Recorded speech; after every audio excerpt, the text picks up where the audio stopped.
Hello, everyone watching at home, and those of you who are watching on the replay. Welcome to this week's Working in Theater webinar series. My name is LJ. I'm a little blurry today, but I am the founder of Maroon Arts and Culture, and I am so happy to have partnered with my friends at Center Theater Group to bring you this series on what it's like to create a long-lasting, meaningful, creative career. This week's topic I'm very excited about. We are going to talk about making money. This is one of my favorite topics. If you know me, you know this to be true. I am so excited to bring on our two guests this week. Today we have joining us Brent Bruin. Round of applause. Nice to see you. And Oscar Camacho. Oh, somebody said my hair is looking great. Thank you. Welcome, welcome Brent and Oscar to our weekly gathering. Before we get started, I just like to do a quick land acknowledgement. I'm here in Southern California on the ancestral lands of the Tongva people. I also like to start each gathering that we do by calling on an ancestor to help me get through and bring all that energy that I need to the conversation. And today I'm going to call on my grandfather. His chosen name was Jay Joyce. He was a drag queen, a performer. He was good friends with Dorian Corey and a lot of the other people who appeared in the documentary Paris is Burning. And because today is Transgender Day of Remembrance, I just want to call out that name and all the names of his friends. If you want to share with us in the chat where you are joining us from, please do so. And also, if there's somebody who's no longer with us that you call on for strength and energy, you can shout them out in the chat as well. Let's get into it. We'll start with having our two guests just introduce themselves just a minute about who they are and what they do. Let's start with Brent. Hi, I'm Brent. I use he, him pronouns. I run the costume department for the Center Theater Group in Los Angeles. And right now we're doing some really exciting work down at our Kirk Douglas Theater. We've transformed it into a soundstage, and we've been doing most recently Luis Alfaro's trilogies, those as staged readings. And you might have also recently seen Christina Wong from Public Office. We recently filmed that as well. And we're really excited. Next week, hopefully we're going to film some stuff by Culture Clash. That sounds fun. Oscar, tell us a little about yourself. Hi, my name is Oscar Camacho. I am a first generation American, I guess, but my family comes from Colombia.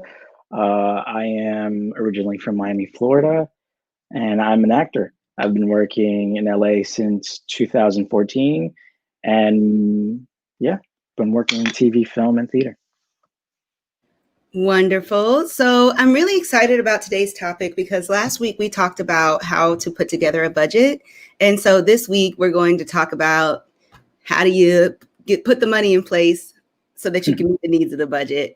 So I think that we'll start with maybe we'll start chronologically, right? Like, since a lot of our viewers are emerging artists, early career artists, they maybe have recently graduated from a program and they have the degree and they're kind of wondering what to do next. I wanted to ask you both, when you were in that place in your careers, what kind of jobs did you have that you feel were complementary to your mission and to trying to establish yourself in your field? Sure. My trajectory is a little different. I always had a job in undergrad, and I put myself through undergrad by working at the grocery store. And that was really fun because not only did I get to interface with people every day, I also got to do different jobs there. I eventually was the bookkeeper, so I got a lot of cash handling experience and bookkeeping experience.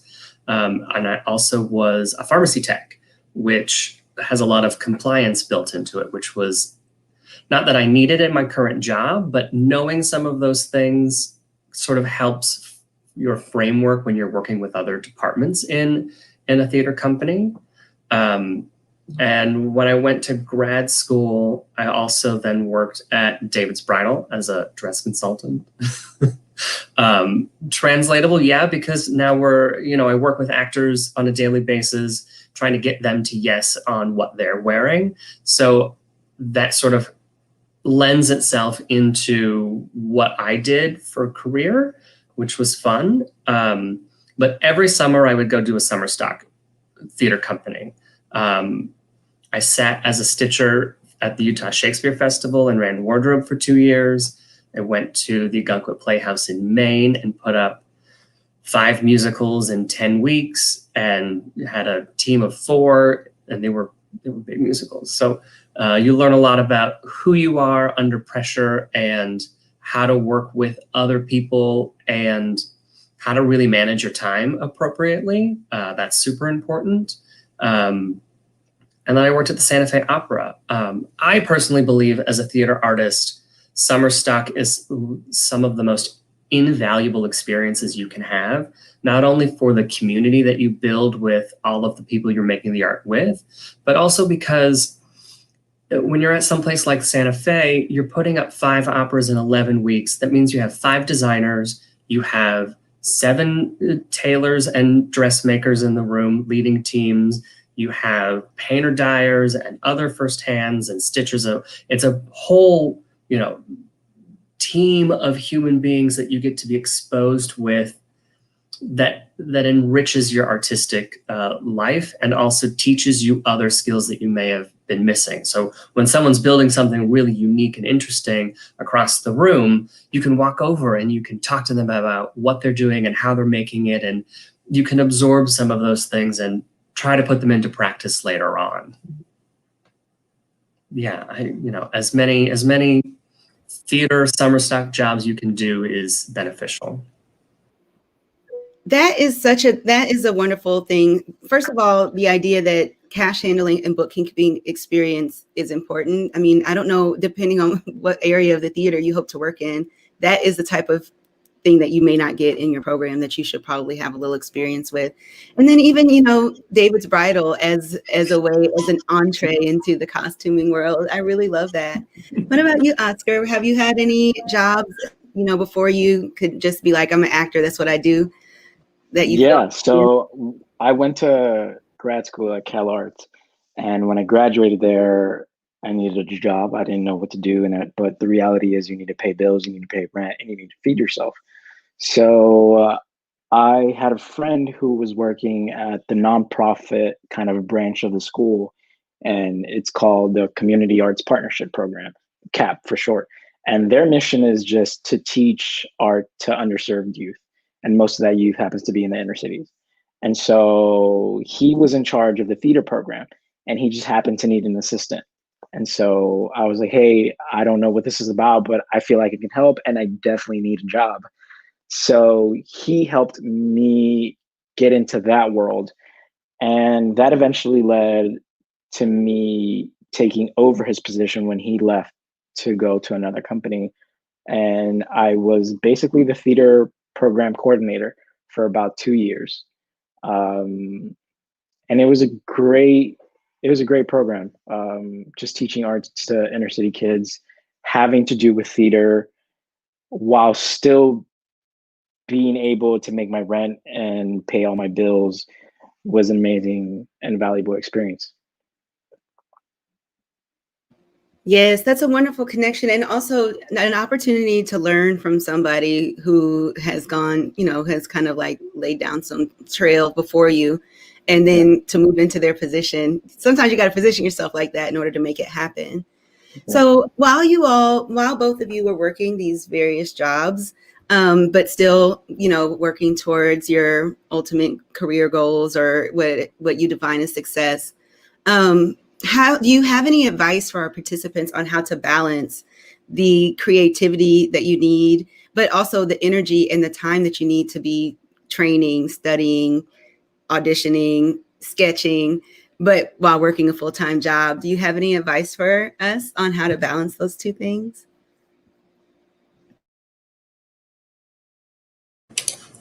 I sort of used it as sort of framed it all around a hobby. What's your full-time job that is earning you money while you may be in school? And how can you trickle in little bits and pieces throughout the week even, that's hobby-like? So, you know, I want to practice how to make a welt pocket, so I'm going to do that on a Sunday afternoon as a hobby. That's sort of how I balance those sorts of things. Or when you have a full-time job, you can sort of look at what one thing can I do this month that's tangible for this month that feeds my soul and enriches my life, so you can still have a job and still have the art inside it with you. Oscar? Yeah, I would add to that, specifically for acting. I think acting, I'm very much a proponent of acting as the art of life.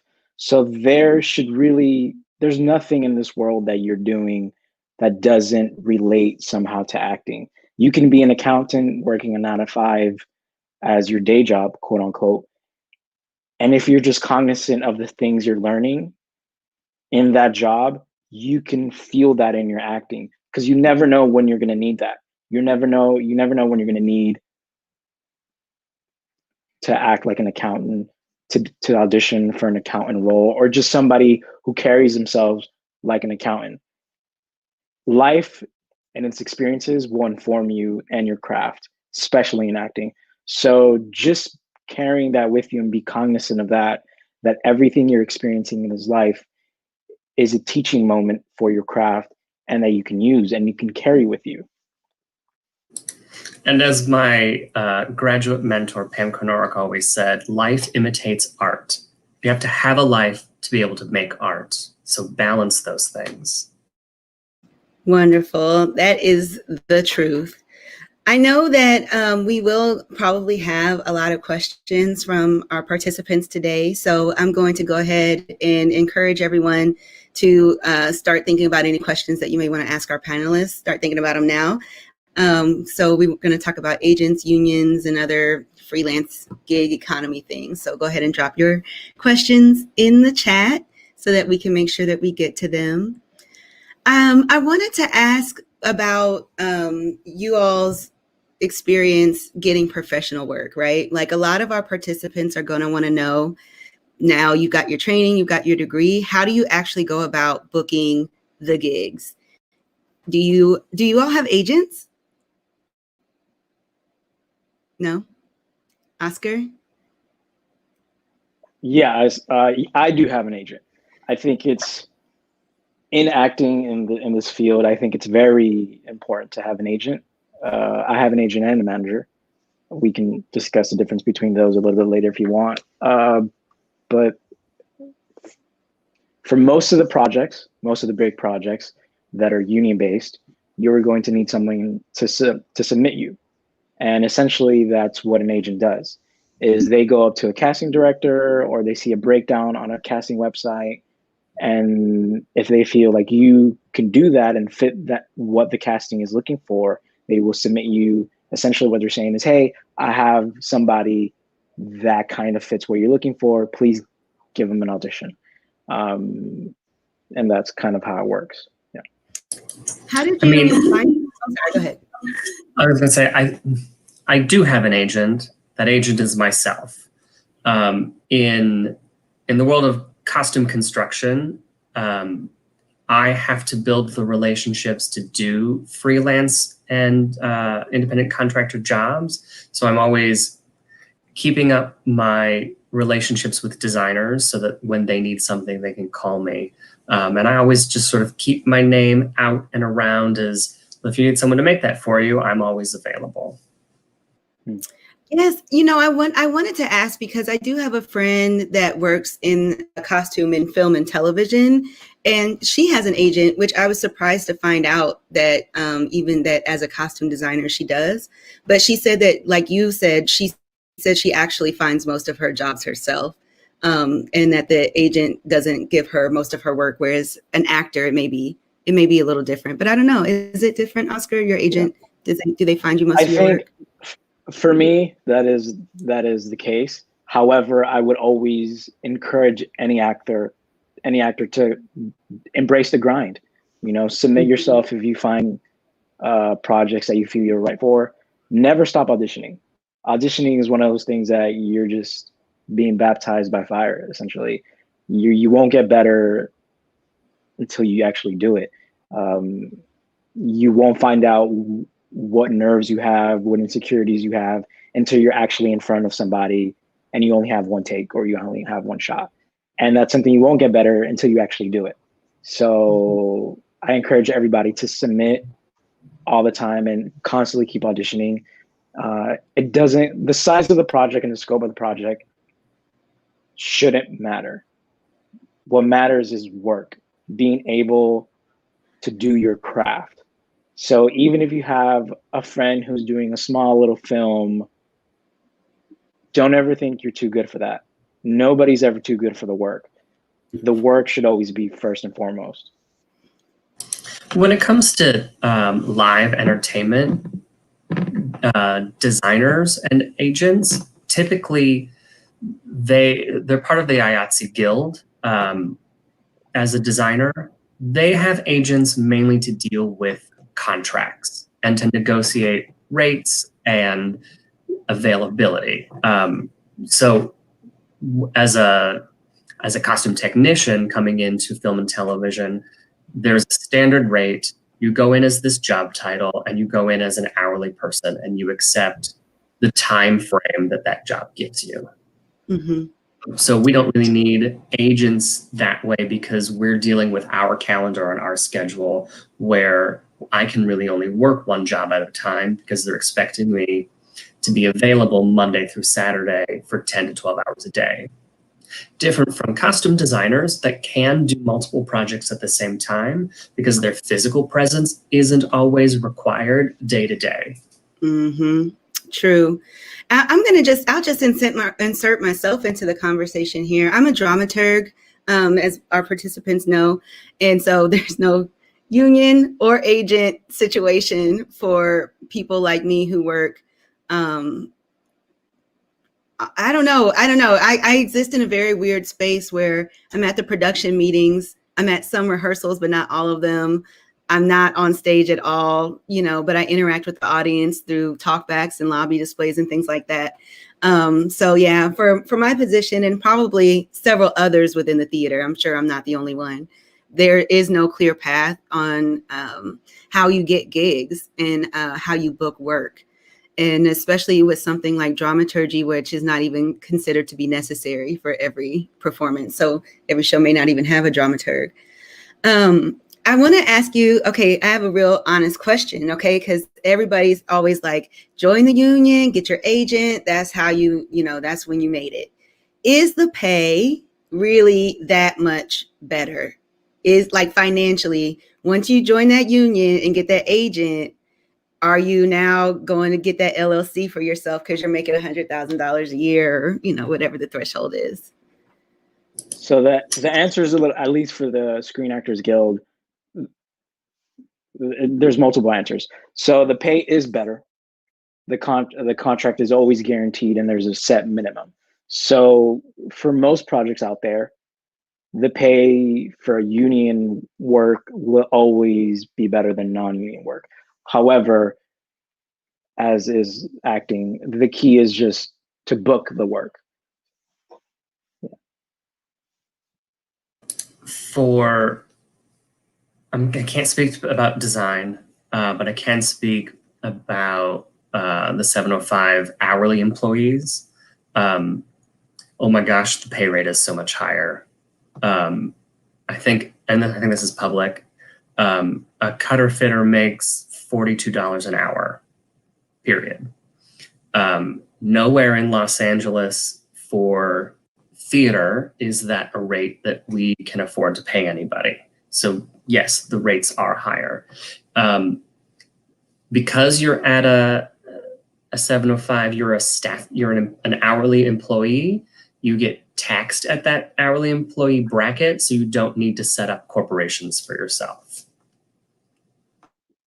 Wonderful. We're about to get to some questions from the chat. I just want to remind everyone watching, if you have any questions for our panelists or for me, any potential dramaturgs out there, all like 1.5% of us theater people who are dramaturgs, feel free to drop them in the comments.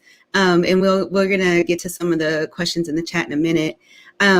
I also wanted to just bring up, for those of you who are in Los Angeles looking for work, I had spent some time last summer as a production assistant working on a couple projects, and the daily minimum is, I think, $210 a day, which is, you know, the reality is, in the theater world, you can make $210. You can make that for the whole run of a show. Versus in film and television, you could potentially make it for a day. But I say that to say that once I was doing that for a while, you know, somebody asked me to fill in as coordinator. And once I got to coordinator, then I was accumulating days towards the union. So I talked to Brent a little bit before we came on, but once you start accumulating your days towards the union, even if it's in the television realm, because I believe it's all IATSE, and you please correct me if I'm wrong, and you all do your own research because I'm no expert, but it's all IATSE. So that I think that could potentially be another way to kind of get into that union if that's something that you want, but you have to pick. Kind of. Every local has their own rules about entry. For 705, the live entertainment customers, you have to accrue 30 days within a certain span of time, and then you have to submit those to be considered for an interview. Different, for example, for Local 33, which is theatrical stage union, you have to work long enough to achieve $30,000 in a 12-month period before you can apply to be a union member. So it has their own rules. Some of them are a little more antiquated than others. But each local has a website with all of that information, and usually a business agent. That's your best person to contact if you have questions. But most of that information is available. Thank you. Yeah, like I said, I'm no expert, but it's something I considered, but I decided not to go for because there are dues associated with that. Once you join the union, just so you all know, you are on the hook for your union dues. So that's something to consider as well. The concept is the same as for Screen Actors Guild, just to throw that out there. Yeah. So it's like you have to work. It's the same for equity, right? I know at one point I did have an EMC card, like an equity membership candidate card. I don't even know if they do that anymore, but you had to have a certain number of weeks working on an equity show before you could be invited into the union. But you know, here's the gag: is a lot of these professional performances, the rehearsal period on some of these professional shows are very short. I was surprised. I think it was a 3-week rehearsal period for that particular show. Versus in university, they give you 6 weeks, 8 weeks. It's not like that once you leave. I'm sorry, Brent, go ahead. I was gonna say 3 weeks is like the standard for rehearsal. Yeah. When someone adds a 4th week, you're like, yay, that's a lot of time. It was an interesting transition as well from university theater and summer stock theater, where what seemed to be a 6 to 8 week rehearsal process suddenly is in 3. And then you go into tech, and then you go into previews, and then the show's up. And you're like, oh my gosh, now we're done. Yes. And I feel like no one prepared me for that shift, where I was used to having a full 6 weeks, 8 weeks, and also I took that with me. I work at different universities, and I let the students know, like, you really have to come to rehearsal with your lines memorized, because once you leave university, you're not going to get that extra 3 weeks to kind of struggle through.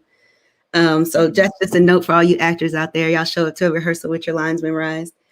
I want to get into the different technical jobs that are available, because I feel like that's a really good entryway for some of our early career artists to kind of get a foot into the door, find a part-time job or a freelance job that's going to help support them and like support them financially, but also support them as they grow as artists and do their own work. Somebody asked where I found my PA job. word of mouth. I just have a friend who, my costume designer friend, called me, but I also did let her know I am looking for work. I don't want a full-time job. Please do not make me go do this. Get a full-time job. If you have any gigs that I could do for 6 weeks at a time, that would be great. And so she called me. Once I was there, they recommended, the people I was working with recommended a lot of good Facebook groups. There are Facebook groups that put out calls for production assistants. And once you kind of start in the production assistant world, you can kind of like scaffold up. So there's that. Brent, I know you hire a lot of people. So what jobs are you hiring for that you think would be a good fit for somebody who is like emerging in their field? Yeah. Let me review just sort of the kind of jobs in a costume shop. There's always a manager, and usually then we split off into two different types of workers. One being a workroom staff. So the tailor, their assistant, the stitchers, they're all technology based, how to make it, how to alter it, and do all of that magic. Then there are the design-based humans, assistant designers, shoppers, painter dyers, and other crafts artisans. Having a degree in design with some knowledge of technology will get you in the door as a painter dyer or a crafts artisan or a shopper. And having a technical degree or equivalent experience gets you into the door as a stitcher. Now, what I always say, though, is just because you start off as a stitcher doesn't mean that you aren't qualified for other jobs in the area. When I hire a workroom, a stitcher is a safe hire. They're not a permanent staff member. I can try them out. It can be a give and take. So I do have a woman who is a working actress, and I can call her up and say, hey, do you got 3 days over the next 3 weeks you can give me? And she's like, yeah, and we work it out. She's an excellent stitcher. And it's not that she can't do other things. It's that that's a human being that can come in and do the work and get the work done and have the flexibility of having another job. Did I answer your question? Yes, it did, because I think that this is a concept that is applicable to several departments within the theater. If your goal is to become a set designer, there are other jobs within that department that you can apply for and that you can look for that will get your foot in the door.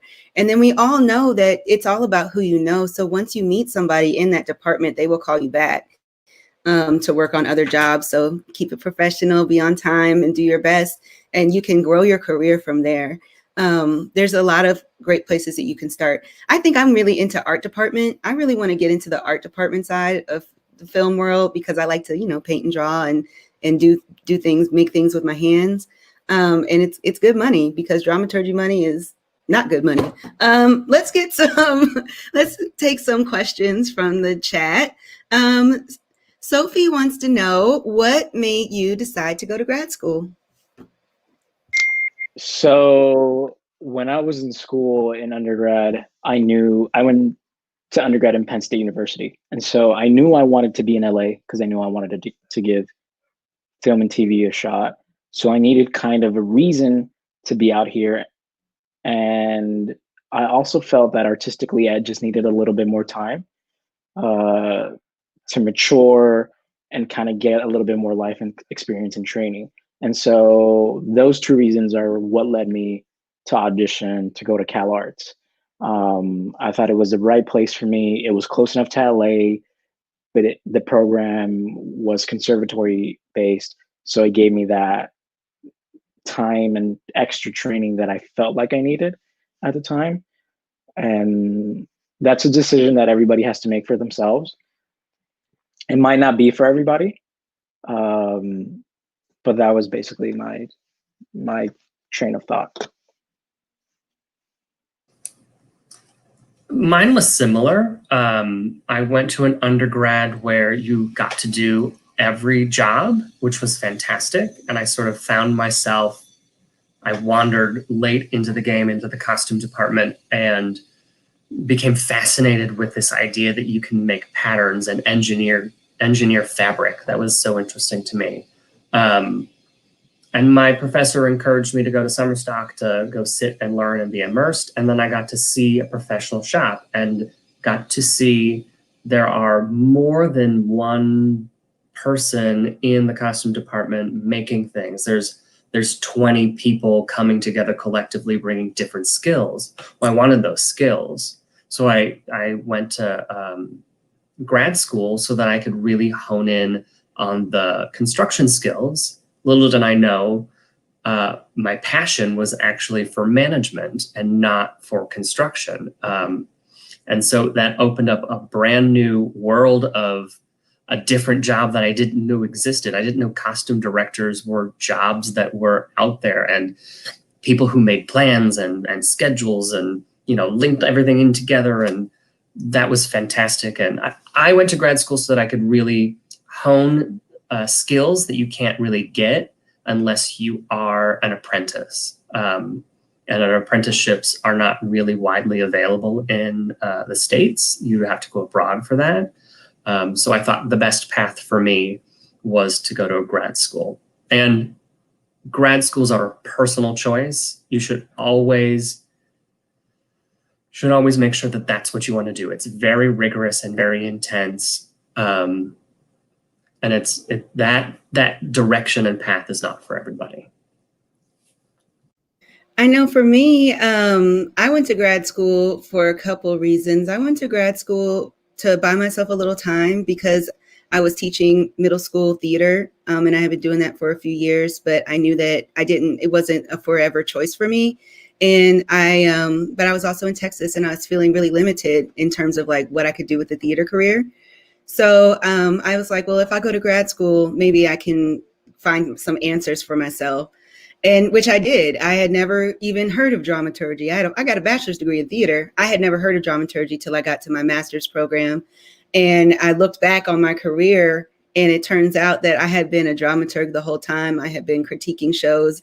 I had been analyzing shows, doing talkbacks. And now I just had a name for it and a training path for it. So I needed that extra time to figure out exactly what I wanted to do, and to figure out how to do it. I also went to grad school, and this is important because it's on theme, but I went to grad school because I don't anticipate ever going back to a 9-to-5 job. I like the gig economy. I like being a freelancer. And so for me, I need a retirement plan, and that plan is to become a professor. So as I freelance and as I make my way, gig here and there, starting Maroon Arts and Culture, I'm still making my way through grad school, eventually the PhD. So when I get too tired to be, living this artist life, wearing 18 hats, I can retire and have a retirement plan and be a professor. And that's, I think, something that artists particularly should think about early on in life, because a lot of the things that are set up for retirement for standard careers are not set up in place for actors and theater practitioners and artists. So that's my retirement plan, is to go to grad school and become a professor. We'll see how that goes. We have another question from our audience. Oh, where did it go? Rye. No. It was Socks was next, I think. Oh, no, it was Rye. What are the best ways to find freelance positions in administrative or managerial roles? And so I want you all to answer this question. I also just want to amplify the fact that those of you who are not necessarily artists, but love the theater, there are management roles within every department. So you may not be a costume designer, but if you are passionate about creativity, if you like to be behind the scenes in the theater, maybe you take your administrative skills into one of those departments, a design department. So what do you all think? What are good ways to find like freelance positions in administrative or managerial roles? I think those are a lot of tour opportunities. You can be a company manager, a general manager, a support systems for tours.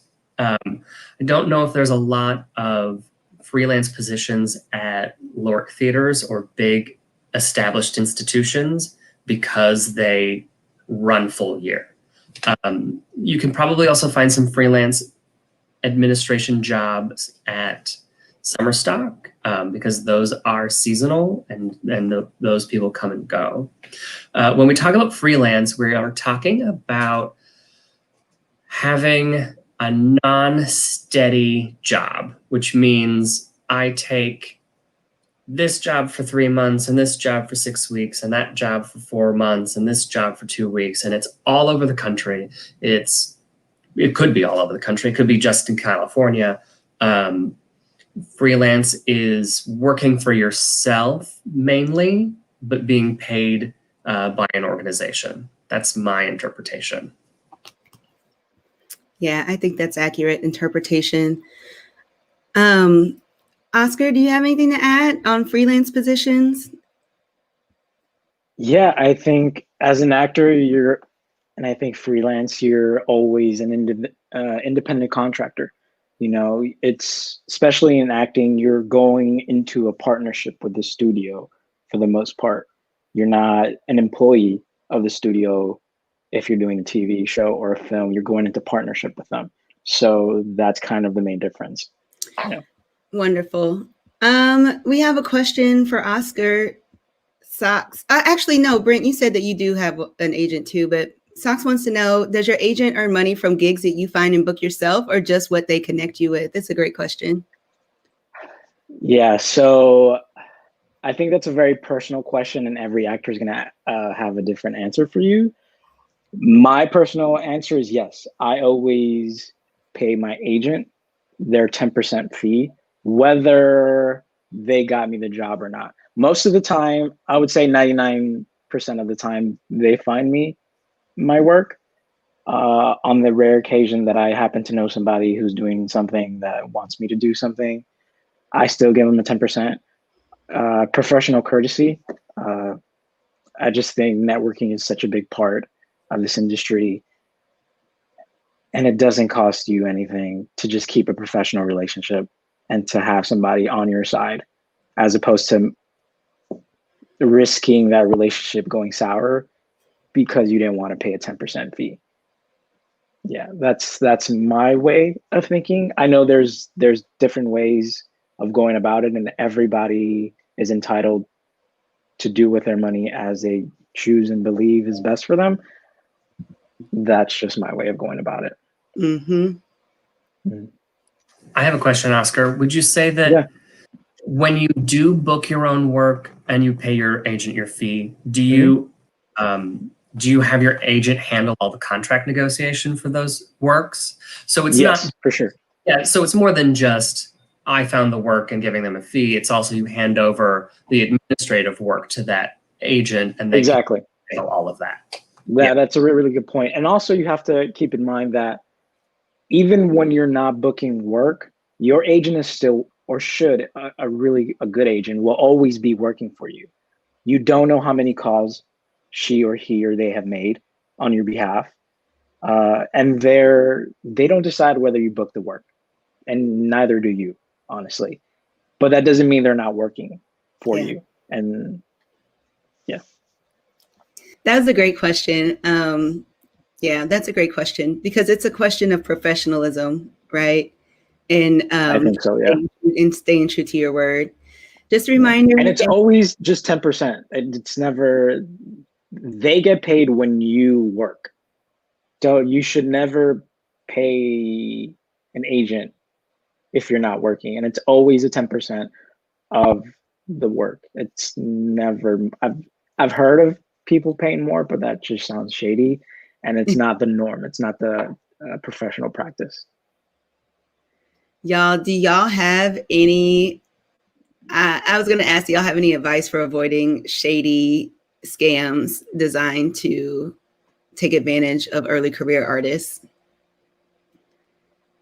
I've never come across it, but Google is always your best friend when it comes to that.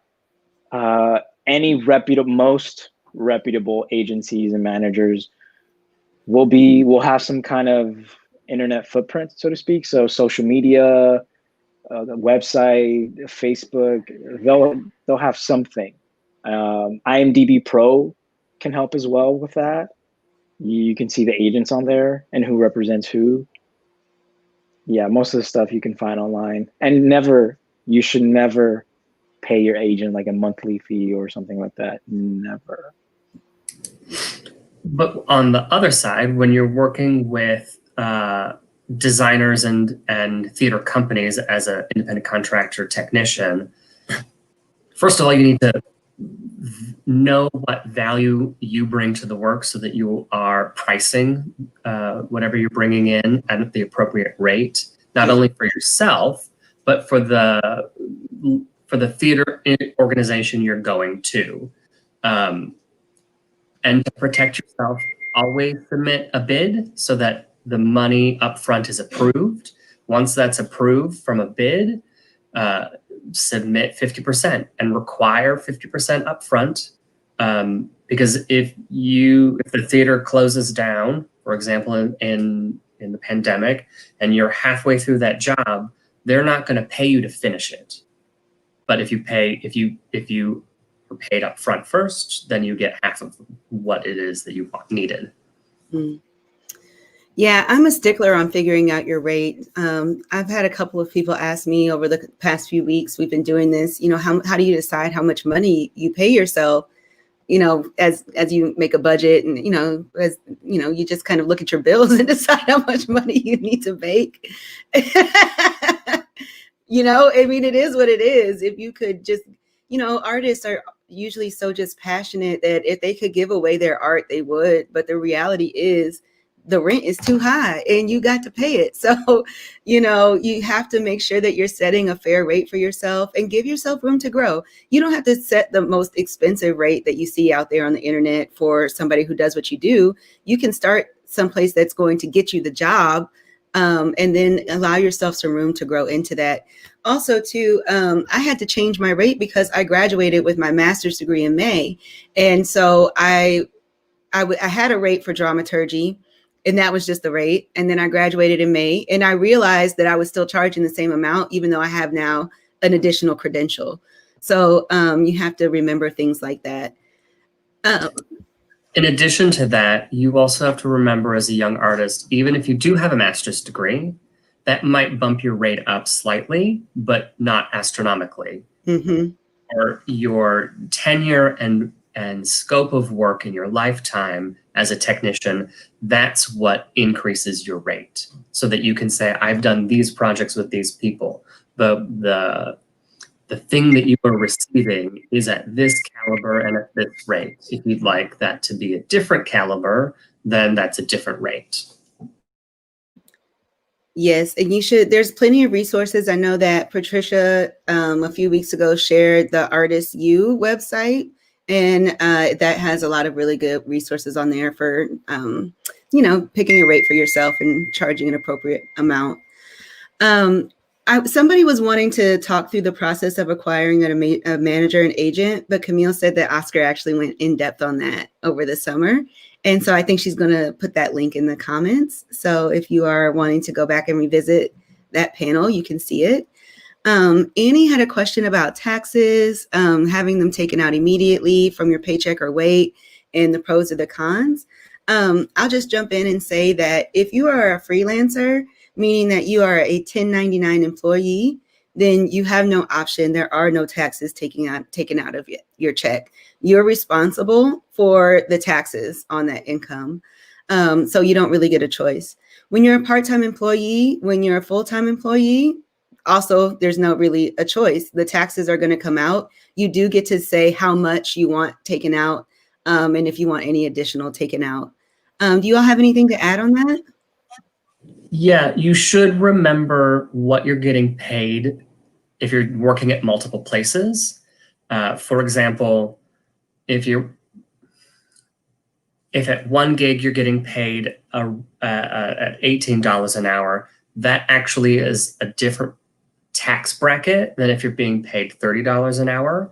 So you, as the person earning the money, need to know over the course of the year what your end goal is, so that when you're doing lower rated jobs, you can add $50 extra to the tax man.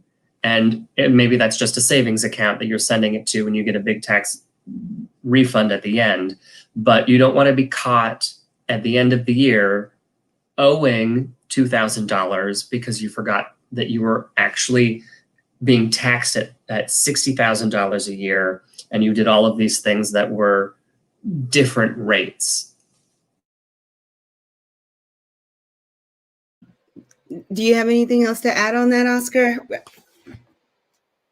Yeah, as far as acting is concerned, so whenever you book a TV show or a film, you're essentially going into partnership with the studio. So you're not really an employee. You could be paid through like a W-4, but most of the time, if you're working in TV and film, you've probably already incorporated yourself, which means a 1099.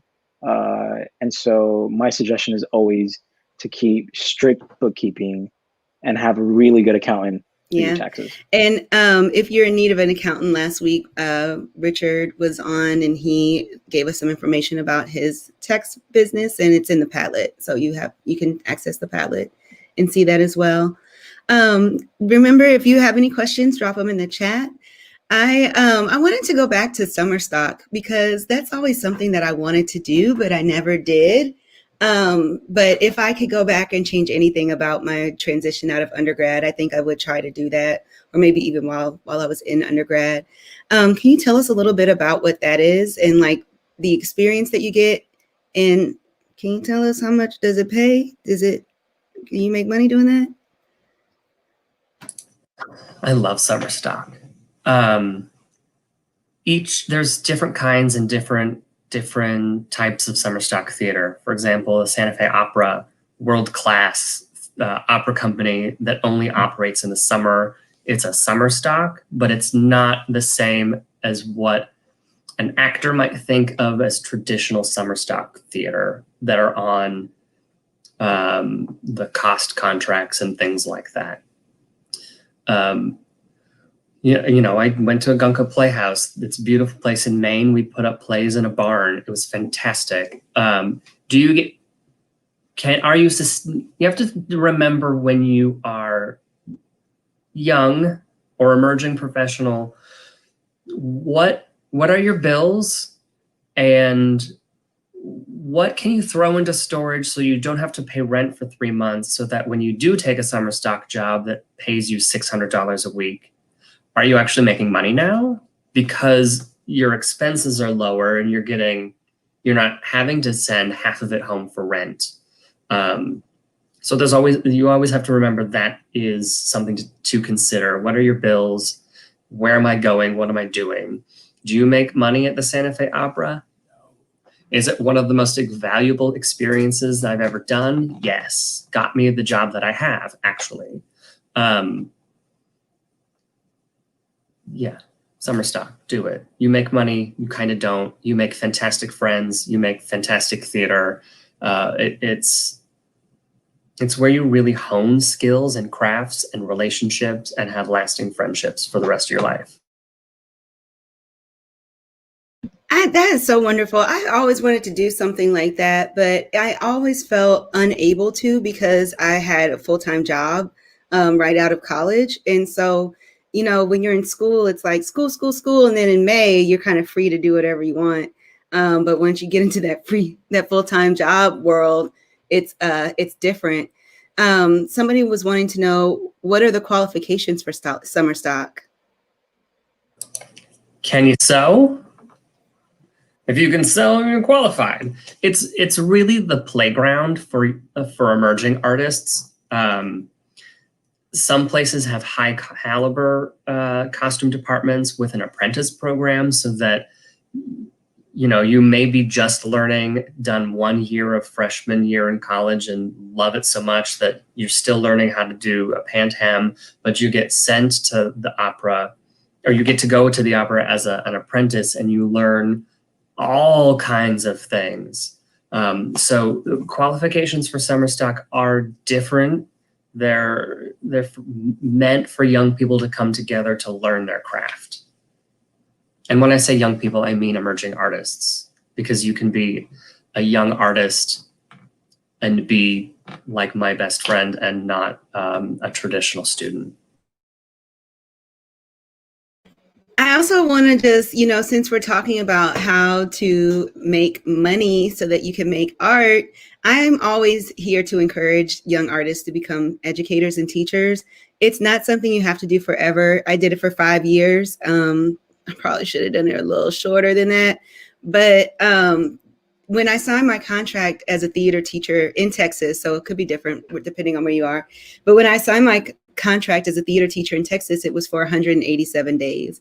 And that means that the rest of the 365 days of the year, you kind of get back. You get to you can use that time to pursue what you want to do. So if you are currently in university and you're thinking about summer stock as an option, set yourself up to become a teacher. And then you have that summertime to do whatever you want with. So that's just something to consider.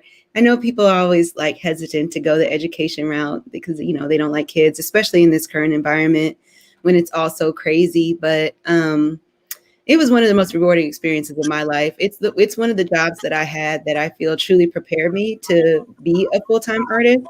And so it's one of the jobs that I think that people don't consider. I've only ever taught theater. I don't teach anything else. No, I also teach. I'm adjunct at East Los Angeles College, and it's 1 day a week, which is fantastic for me. But I'm doing it because I want to give sort of the gap that's missing and help build apprentice programs at CTG and bring those students in. The gaps really are about skills. Lots of young artists, their dream is to be the tailor, and that's fantastic, and that's a wonderful dream to have. You have to learn how to make the suit before you can tell people how to make it. So the gaps are the things that traditional programs don't have time to offer.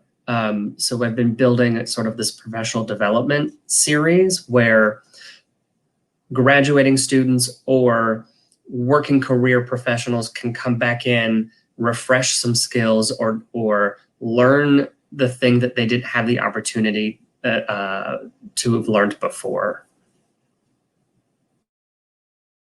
Yes. I think that let me just one more time let everyone know that if you have any questions, please drop them in the chat. But that gap, yeah, that's important thing. You have to be able to close the gap. Sometimes it's through hands-on experience. Sometimes it's through self-education. Sometimes you really just have to go find the information for yourself. Especially if you're coming out of a university program that's not covering everything that you do need to know. So we talked a little bit about early career stuff. We talked about, unions, making the change from, small bucks to medium bucks when you get into the union, get your agent going. And so now I want to ask you all, just as, full-time theater artists, how many jobs do each of you have, or do you work at one time?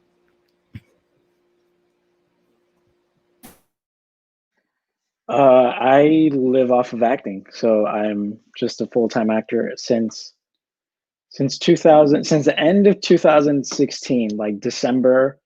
I booked my first show at CTG. Yeah, Brent, I remember you going into your workshop in downtown. Since that December, I have worked consistently as an actor in order to just live the life and support myself. Yeah. How many acting jobs do you take a year? As many as come by. I'm not, I never turn down work. I don't ever think I'm too good for anything, so I never turn down work. My agent does more so of the tailoring as far as what I go out for and what I audition for. But anything that I book through those auditions, I do. What would you say your percentage of the year working is?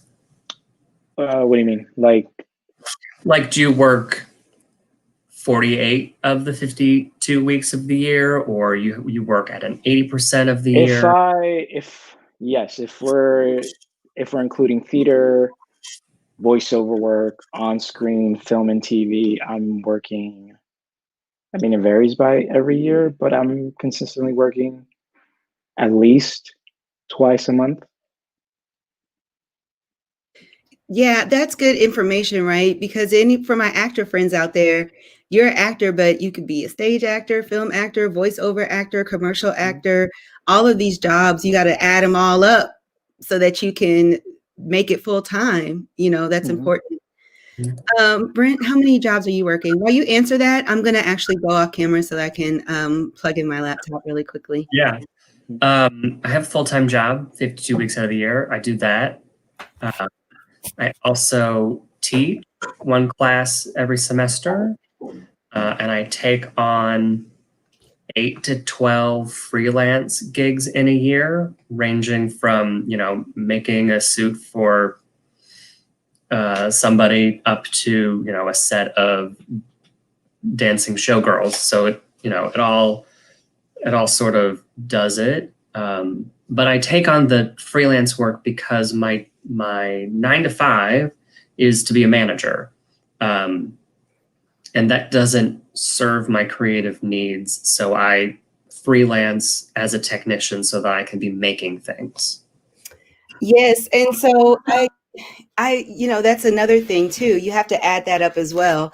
It's the theater jobs, but it's also the tailoring jobs and the custom jobs as well that kind of make it all work. I know for me, I'm an educator, so I do workshops, I do production, so I'll dramaturg on a university production. I also take individual clients, playwrights will send me scripts and I'll gig in that way as well. And I have a arts organization, and through my arts organization, I apply for grants, fellowships, residencies, and things like that to kind of help supplement my income as a dramaturg and a theater artist. And so that's another option too for our participants watching. If you are an artist, whatever kind of artist you are, there are opportunities out there for you to be funded to create your art, which takes a little bit of the stress off of having to make that full-time job. The full-time job can take a lot of energy and mental stress. So I would definitely encourage everyone to look into residencies, fellowships, and grants in order to supplement their income. I think we have a couple more questions from the chat. Somebody wants to know, how can I make money as a playwright? By writing. By writing. I know so many friends that are playwrights, but they also write for TV and film. And they're constantly selling work, pitching ideas, just selling your writing, essentially. Just always be writing. Always be writing. There's, playwrights a lot of playwrights are professors. That's exactly what I was going to say, Camille. A lot of playwrights get into education. It's actually one of my favorite topics to teach because it's not an on your feet class. And especially in this current virtual, education reality that we're living in, online playwriting class. If you're a playwright and you're good at it, you could probably just offer that class and get people to sign up for it and make some money for yourself that way. Honestly, that's how a lot of my playwriting friends are making money right now. You also make money as a playwright through commissions. If a university or a theater wants to produce your work, or if they want to commission you to create a work.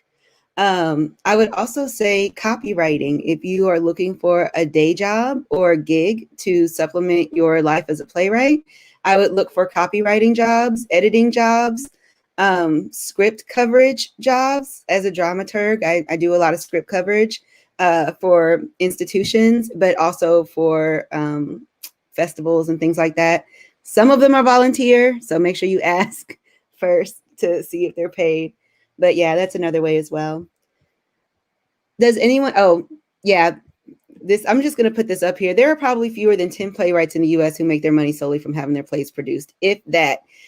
And I would say also too, the other way would be if your play was published, and the royalty off of getting your play published and people buying copies of it is very, very small. And then Camille said same with directors.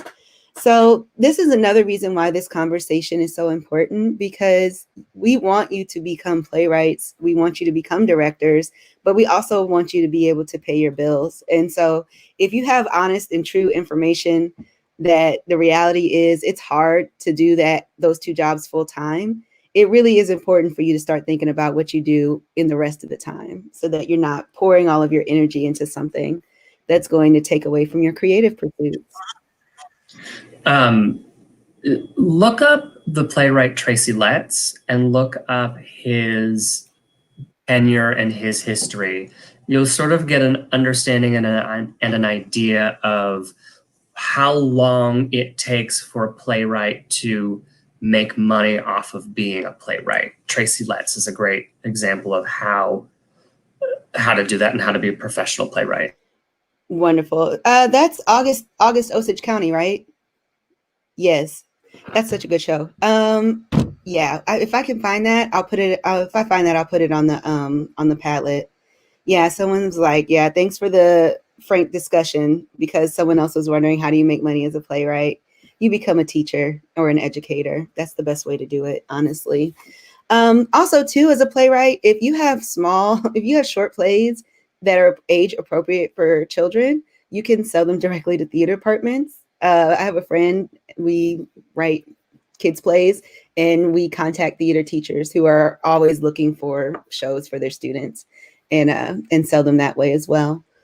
Last call for questions. Does anyone else have any questions? Make sure that you drop them in the comments. I want to make sure that I'm covering everything because this is such an important topic. Making money as an artist is such a touchy subject. I wanted to ask you all as well about COVID-19 and how our current reality has affected your ability to make money as artists. Brent, I know you mentioned that the Kirk Douglas has been transformed into a soundstage. And so you said you have a COVID compliance officer, which is a new job in the industry. I hear pays like, $2,000 a week or something like that. Not sure how much it gets paid in our theater company because they're an hourly employee. But yeah, we've Center Theater Group transformed the Kirk Douglas Theater into a soundstage, and we've been filming plays. Full disclosure, and it's been published on the internet and in the newspaper, Center Theater Group has gone under a major staff reduction because of COVID-19.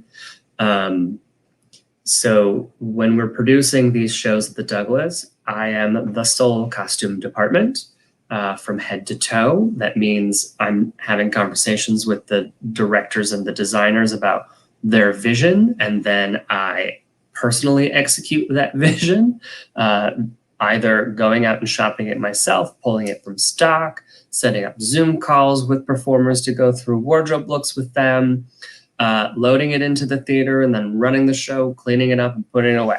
So it's a lot, but we have successfully done quite a few pieces safely, securely.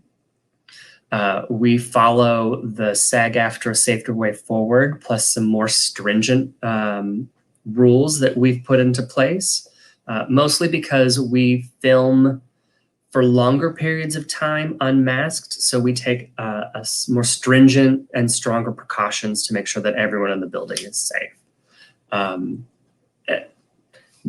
that going to change the future? I'm not sure. We know that we can do things more remotely. We know that we can rehearse a play in a week and put it on stage. Is that really the case? I don't think so. But we are having conversations about work-life balance. How can we change those terrible 10 out of 12 tech days that we do 4 days in a row into an 8 of 9 hour day? That's more manageable for everybody.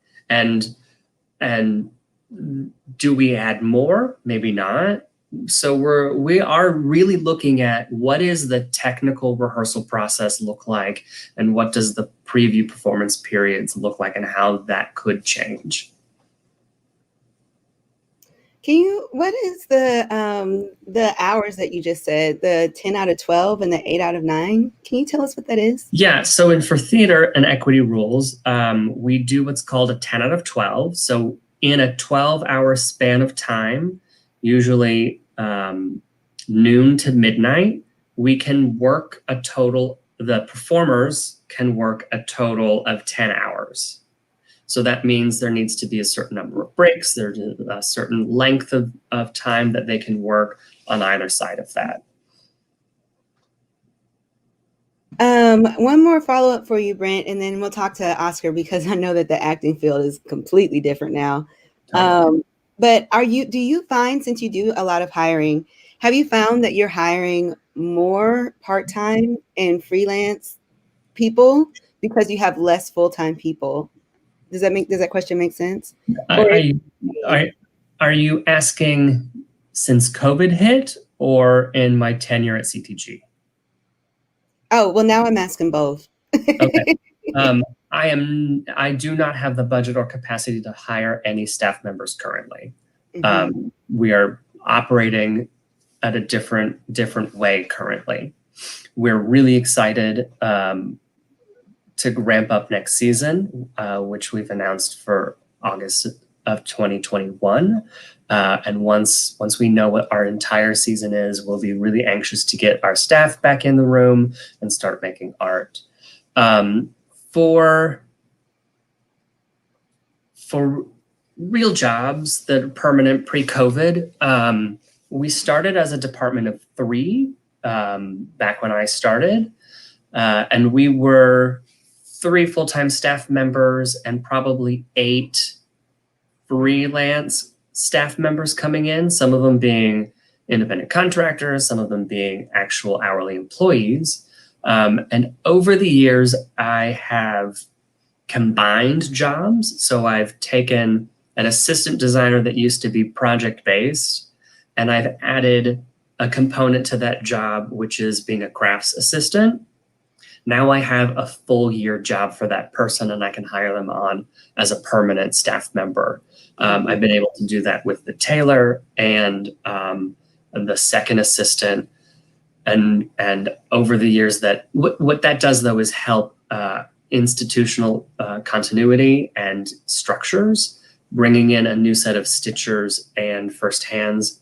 I can't quite do that yet, but it is easier to bring those skilled humans in because they're working with sort of the same things. You know, here's pants, let's alter them. Whereas when you bring a new person into an assistant design job, this is how our shop functions. This is how the theater functions. And this is how this wardrobe supervisor at this theater wants it done. And at this theater, it's done differently. So it is easier to hire an assistant design for the company so that they can better serve the design team and be a conduit for the shop. That's interesting. Thank you so much. Yeah. Oscar, what about you? How has COVID-19 changed your ability to make money through your art? So everything, since you can't be in person in the room auditioning, all of the auditions have now been converted to self-tape submissions, which kind of just opens everything up as an actor. You know, you don't need to be in a specific city. I think for a long time, if you wanted to do Broadway, you needed to be in New York. If you wanted to do like big regional theater, you should probably be in Chicago. If you wanted to do film and TV, you would probably be in LA, out here in LA. I don't think that's the case anymore, at least for the foreseeable future. I think I know there's a lot of actors that have moved out of the cities, but still held on to their reps, so agents and managers, who still submit them for work. So you could essentially be submitted for any TV show while living in Idaho, if you choose. The only thing you really need is your iPhone, a light stand, and a friend to read with you. So it kind of just opens everything up. Have you found that there are less auditions available, or is it just they've changed?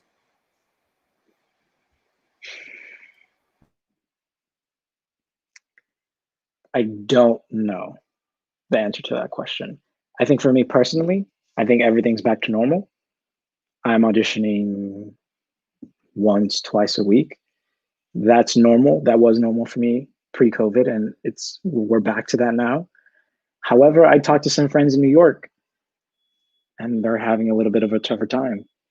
I think it just depends. to be honest with you. And I don't know if there's a clear-cut answer for that. I do know the only thing that I'm certain of is that you can be anywhere in the world and you could audition for anything. It doesn't matter where you are. Yeah, I like that though. It feels a little bit more equitable and accessible to me. I think so. Yeah, for sure. It living in LA and living in New York is expensive. So if you're there and you're not working, you're just auditioning, or maybe you're there but you're working a, a gig economy job because you want to be flexible to make your auditions, then it really adds a whole other layer of stress.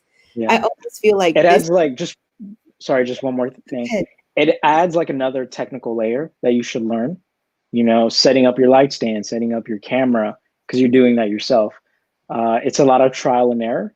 So I encourage everybody, most people have a camera on their phone. That's really all you need. And you just need like a light stand. They're relatively cheap on Amazon. So go out there and do it. Don't wait for anybody's permission to do this. You don't need it. So just go out there and do it. And everything is trial and error. See what works for you. See what camera angles work best for you. Do a couple scenes from your favorite play with your friend and see how it comes across on the camera. Is that what you were going for?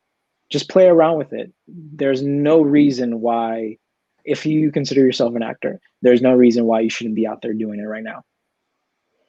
Yes. And, that's one thing I do feel passionately about, especially in this particular moment, is that the best way to get practice in your art is to just do it. And I feel that now with all the technology and all the virtual platforms, there's more opportunity now than ever before to produce your own work, to star in your own work, to make content and put it online.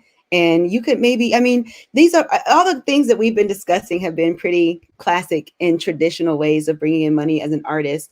But there is another way of bringing in money as an artist, and that is through YouTube. If you're putting up content on YouTube, I know over the summer, Camille's going to help me in the comments with the name, but there was a guest panelist over the summer who got, YouTube famous from doing Hamilton covers, and he makes income from that now, and creating other content and posting it online. So there's Howard Ho. Yes, that was a really good episode too for the summer series. If you missed it, go back and watch it. Howard Ho. Yeah. So you can find him on YouTube right now doing Hamilton covers. And it also gives him an opportunity to practice his craft. He's a musical theater person. So he found a way to make money as a, independent contractor, freelancer that, through the internet, which now since we're all online, I feel like there's probably more opportunities out there. Even as I mentioned before, if you're a playwright, host a playwriting workshop or a class and see if you can make some money that way as well. There was a follow-up question on, go ahead. Did you have something to add? I'm sorry. Just, there's so much work that you can create out there. You don't have to be beholden to these kind of antiquated institutions and these antiquated notions of what our field is. Instagram has reels. There's TikTok available out there. If you're a writer, write something, even just to practice your comedic style. Just write a 15-second short, sorry, and put it out there. See what happens. The biggest influencers, quote unquote, are the people that are funny, that reach their audience, and they know how to cultivate that audience. And they get paid. I literally just had a meeting the other day with a friend of mine who works at Universal Latin Group, the music division. And so he was telling me how they pay influencers to put their product on their reels, on their stories, on their posts. And some of these prices are astronomical. We're talking 20,000, 50,000, 90,000 for a post. So there's money to be made out there, and you can make your own job. You don't have to wait for anybody to give you a job. There's a really good TV show I recently found that's been out there for a while now. Kit Harington is a now Emmy Award-winning playwright. He started the series called Eastsiders and created 15-minute episodes with him and his friends and put them on YouTube. That first season, I think, was 10 episodes. Each were less than 15 minutes long. He went away from it for 2 years, came back to do it again, and then it got picked up by a network. And then finally, the last season that was on Netflix. So there are ways to be a writer and a director and an actor, and for those things to really get celebrated in a fantastic way. Yes. Yes. Did you have something else, Oscar? Okay. I think that is actually really a natural segue into our conclusion for today. If last call for questions. If you have any questions, drop them and I'll get them in here. But next week's topic is on marketing yourself, because you're making your money to make your art. But once you got the art made, how do you market the art so that you can continue to make money, so that you can make more art, right? So next week, we're going to talk about marketing yourself. And I think that that's going to go really well with kind of where we've left off today, about how you can create a brand for yourself and post your work online and, create content and put it on YouTube, put it on Instagram. And then you're both, monetizing your art, but you're also then marketing your art as well. I'm an old millennial, so I'm a late adopter. I wish I could get into it, but it's a challenge for me. I really wish I could be better at social media, but I'm just, oh, I'm not good. Camille reminded me that session is actually in 2 weeks, because next week is Thanksgiving. So just so everybody knows, don't show up here on this Friday. You'll be in the chat by yourself. So next Friday, we're skipping. Following Friday, session 8, marketing your work. Thank you so much to my two guests, Brent and Oscar, for coming to join us and chat with us today. We've gotten some great feedback in the comments about how people appreciated your insight and your advice. So thank you so much for spending time with us. And for those participants out there watching, and for those of you watching on the replay, I'll see you in 2 weeks for session 8, marketing your work. You all have a wonderful weekend.